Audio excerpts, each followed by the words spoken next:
It's a wonderful evening on the streets of New York as Peter Parker and his friends Mia and Roger, who are in a relationship, walk around the rows of booths and concession stands during a festival. The man who also happens to be Marvel's resident wall crawler isn't feeling the atmosphere, though, as he gets lost deep in sullen contemplation. Peter, what is it? You're walking around like the sword of Damascus is hanging over your head. Peter.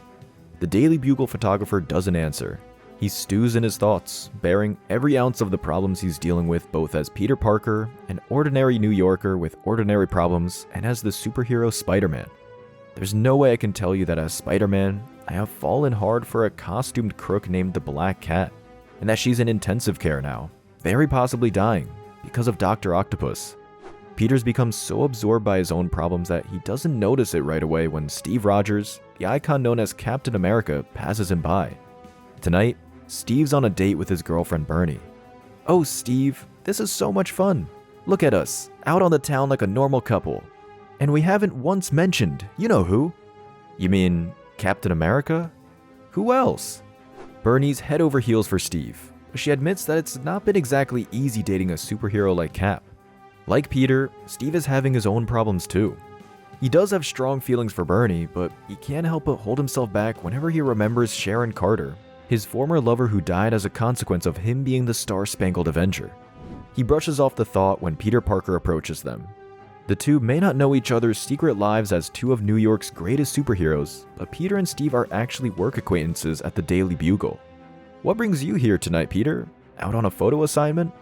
"Nah, just trying to shake off some mental cobwebs. I see you have your sketchbook. Working on something big?" They introduce their companions to one another and decide to enjoy the event as one group. At one of the booths, where Roger is busy trying to win Mia a stuffed toy, Peter's spider sense suddenly alerts him to an as-yet unseen threat.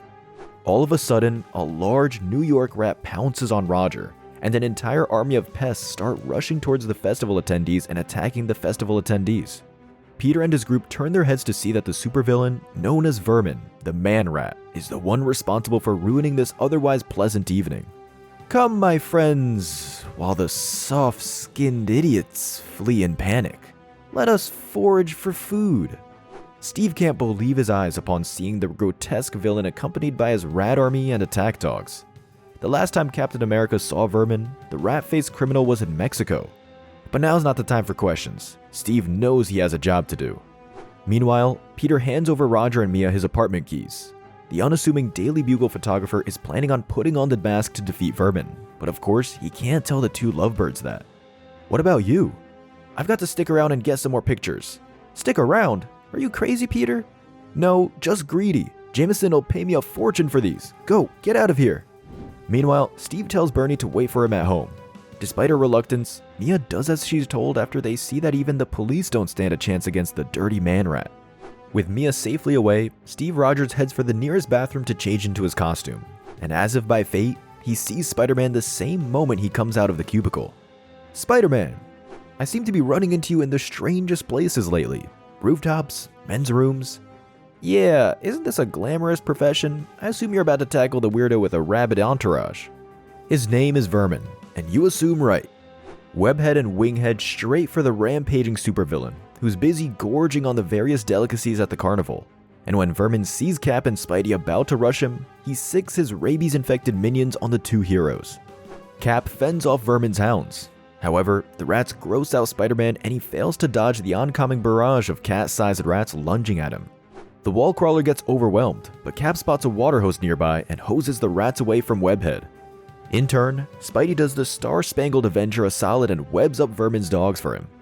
Meanwhile, Vermin telepathically communicates with his sewer-dwelling friends, who convince him it's time to leave. "No, I don't want to go. I want to stay. I want to kill them. Yes, I know we got what we came for, but very well then. But next time." With the villain gone, Spidey and Cap are left alone in the middle of what was once a busy festival. In yet another fortunate coincidence, they meet with Gail Runsiter, one of Cap's acquaintances and an agent of S.H.I.E.L.D. The two superheroes decide to go their separate ways, as Cap takes up Gail's offer to have some coffee at her apartment. Little did the shield-wielding superhero know that he's about to face what could be his greatest villain: intimacy. "Since we first met, I haven't stopped thinking about you. There were so many times I wanted to call you, talk to you." Talk? About what? Us. The heat of the moment almost found Captain America sharing a kiss with Gale, but he pulls away when he remembers he already has a girlfriend.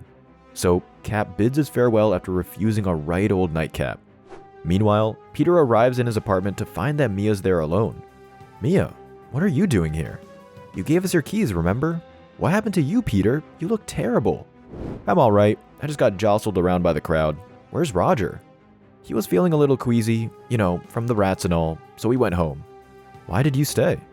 Actually, it was Roger's idea. He wanted to make sure you were alright. Mia grabs a first aid kit from Pete's medicine cabinet and proceeds to tend to his wounds. Doing so made the wall crawler entertain a rather intrusive thought. And much like Cap, Peter's about to deal with a beast of his own. A beast called infidelity. I'd give anything for a woman like her.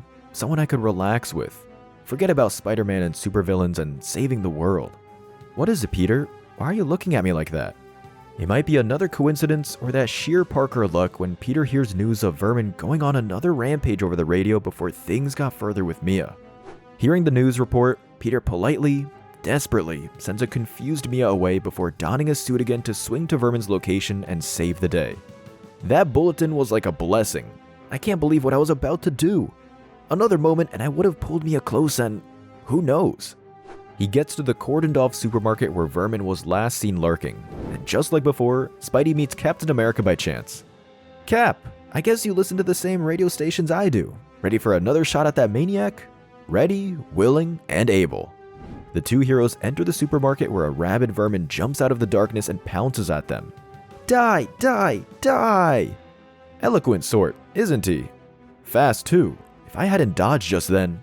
Cap faces off against Vermin, who's determined to kill the two superheroes after interfering with his plans of, having some dinner with his rat friends at the carnival. The grotesque villain manages to get a hold of Spidey and throws him at one of the supermarket displays.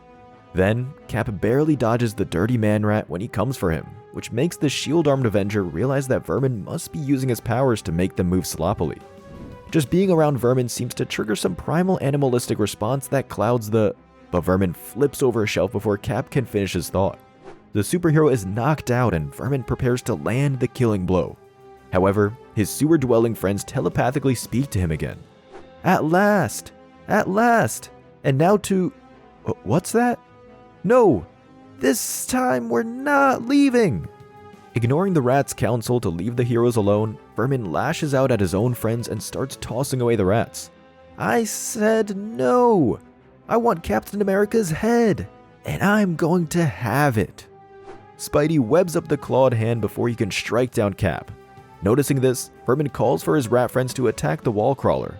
But just like the way he turned on the rats have now turned on Vermin.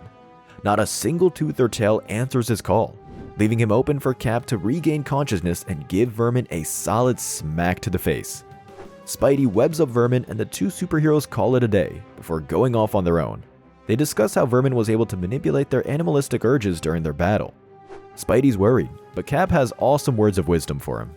If I've learned anything in my years on this earth, it's that we've got to drag those monsters screaming into the light, and if we're ever to be rid of them. And with that, Spider-Man and Captain America go their separate ways. What do you think of Cap and Spidey's adventure?